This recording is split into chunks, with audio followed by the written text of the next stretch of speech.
আমাদের বাড়িতে এসে বাড়িটাকে শান্তিতে ভরিয়ে দাও, কেমন? অবশ্য তোমার মুখ দেখলেই বোঝা যায় তুমি শান্তি দিতেই এই বাড়িতে এসেছো। এবার মন দিয়ে সংসারটা করো, আমরা নিশ্চিন্ত। না না, মানে আমরা সবাই থাকবো তোমাকে সাহায্য করতে, কিন্তু সংসারের চাবিকাঠিটা যেন তোমার হাতেই থাকে, কেমন?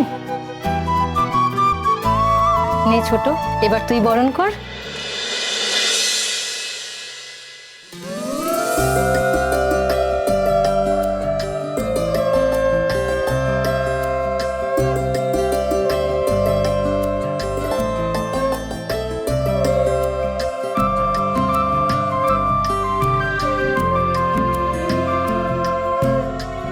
এই যে কি ব্যাপার, ভালো লাগছে তো আমাদের বাড়িতে?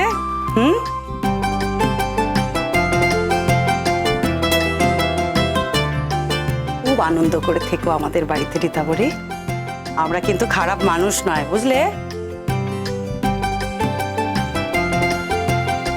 তোমার মায়ের জন্য তুমি একদম চিন্তা করো না। তোমার মা আমাদের খুব কাছের প্রিয়জন। তোমার মাকে আমরা আলাদা থাকতেই দেবো না, এই বয়সে একা রাখবোই না তোমার মাকে, বুঝেছ? কিন্তু মাম্মাম তো কিছুতেই শুনবে না।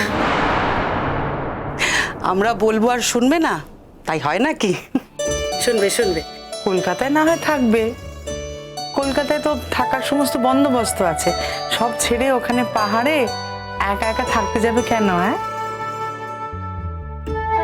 আচ্ছা মাম্মাম, ছাড়ো না, আমি বুঝে নেব।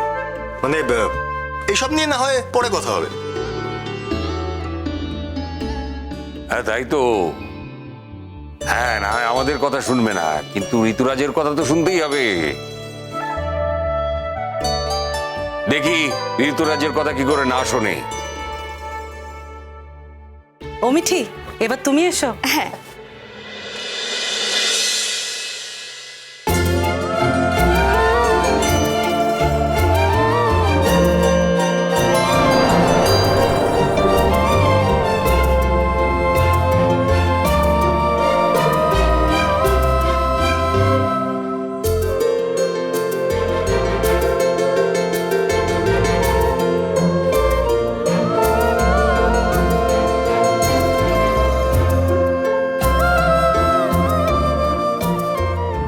আমরা কিন্তু এই বাড়িতে খুব আনন্দ হুল্লোড় করে থাকি। আমি তোমার জেঠিমা হতে পারি, কিন্তু তাই বলে যে তোমার সঙ্গে বন্ধুর মতো মিশবো না তা কিন্তু নয়। কি করব বলো? ওদের থেকে আমি খুব ছোট, আর তোমাদের থেকে অনেকটা বড়। আমার কিছু করার নেই, আমাকে কিন্তু ব্রিজের মতো কাজ করতে হবে। ওদের সঙ্গেও আছি, আবার তোমার সঙ্গেও আছি। আমার কিন্তু কোনো অসুবিধে নেই। ঠিকই তো, অসুবিধা আবার হবে কেন? অসুবিধা হওয়ার তো কথাই নয়। খুব ভালো থাকো।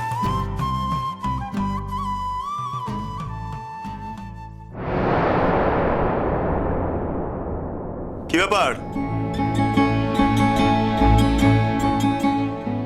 ওখানে দাঁড়িয়ে আছো কেন?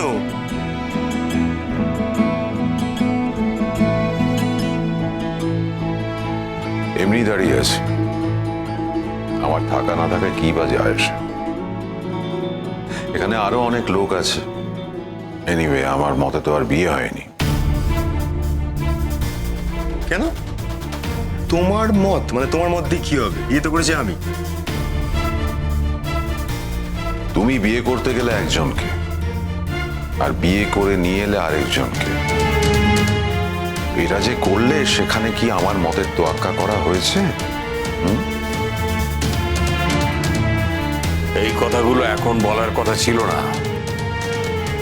আমি তো বলতে চাইনি, আমি তো এক কোনায় দাঁড়িয়েছিলাম। আমাকে জিজ্ঞেস করা হলো, তাই আমি বলছি।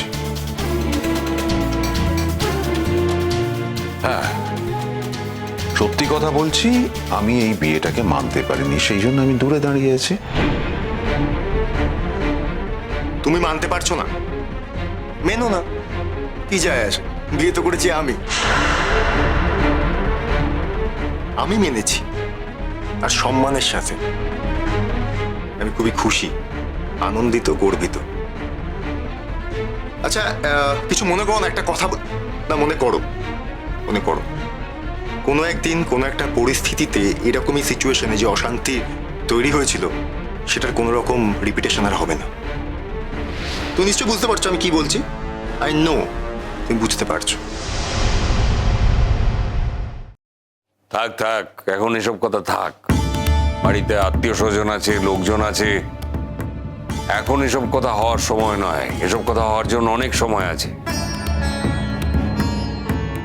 হ্যাঁ, তাহলে তো আমার এখানে না থাকাই ভালো।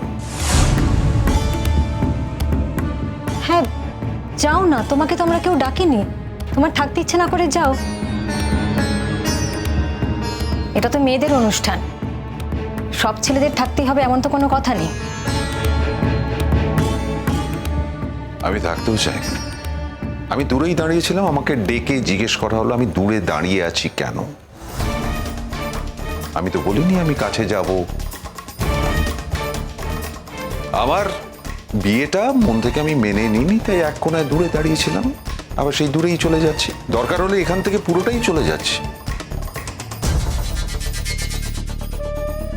এক্সকিউজ মি, বলছি আপনার আমাকে ঠিক কি কারণে অপছন্দ? না মানে চলে যাওয়ার আগে এই কারণটা বলে গেলে ভালো হতো। দেখুন, একদিন আমার মাম্মামকে আপনাদের মধ্যে কেউ কেউ এবারে বউ হিসেবে মেনে নিতে পারেননি, কারণ আপনাদের মনে হয়েছিল মাম্মাম এবারের যোগ্য বউ হয়ে উঠতে পারবে না। তখন শিরিন ম্যাডাম মাম্মামের থেকে অনেক বেশি লেখাপড়া এগিয়েছিলেন, একটা ভালো জব করতেন। ওকে, জাস্টিফাইড, লজিক আছে। বাট আমার ক্ষেত্রে তো এসব কিছু বলতে পারবে না, না? কারণ অয়ন্তিকা যদি ডক্টর হয়ে থাকে দেন আমিও একজন ডক্টর, তাহলে অপছন্দ কেন? মানে কিসের জন্য আপনাদের বউ হিসেবে আপনি আমাকে মানতে পারছেন না? আর সব থেকে বড় কথা, আপনার নাতি আমাকে পছন্দ করেছে। আমাদের সবার মধ্যে একটা আন্ডারস্ট্যান্ডিং আছে, অয়ন্তিকা চেয়েছে তাই বিয়েটা হয়েছে। সবার যখন মত আছে, সবাই যখন চেয়েছে, আপনি মাঝখান থেকে এত কেন কথা বলছেন? সদ্য বিয়ে করে এসেছো, এখনো বাড়িতে পুরোটা ঢোকনি, নতুন বউ, এখনই এত কথা বলছো? সরি টু সে, আমি মাম্মাম নই যে চিরকাল সমস্ত কথা শুনে এ বাড়ি থেকে চলে যাব। আমি তো কথা বলবোই, বরং আপনার জেনে রাখা ভালো, তাহলে আপনি প্রথম দিন থেকেই অ্যালার্ট থাকবেন, যাতে আপনার সম্মান না হারিয়ে যায় সেই চেষ্টাই করবেন। ইনফ্যাক্ট আমি যেচে কিন্তু কারোর সঙ্গে এভাবে কথা বলতে চাই না। আমার একটা ফরম্যাট আছে, যে আমার সঙ্গে ভালোভাবে বিহেভ করবে, ভালোভাবে কথা বলবে, আমিও তার সঙ্গে ভালোভাবেই কথা বলবো। কিন্তু আপনি আমার সামনে দাঁড়িয়ে আমাকে ডিরেক্টলি বলছেন আপনি আমাকে এবারে বউ হিসেবে মানতে পারছেন না, বিয়েটা মানছেন না, এটা তো আমি মেনে নিতে পারছি না। মানে কেন অপছন্দ, কি কি ত্রুটি আছে সেগুলো জানলে আমারও ভালো লাগতো, আমি কারেক্ট করে নিতে পারতাম। আর সব থেকে বড় কথা হচ্ছে, আপনি তো আমার সঙ্গে ঘরই করলেন না, আমাকে চিনলেন না, জানলেন না, বুঝলেন না। আপনি কি করে জানেন আমার মধ্যে কি কি ত্রুটি আছে?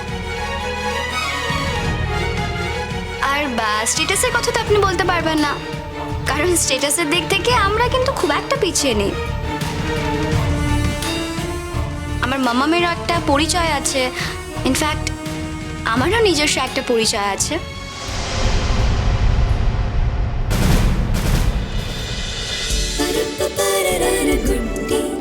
গুড্ডি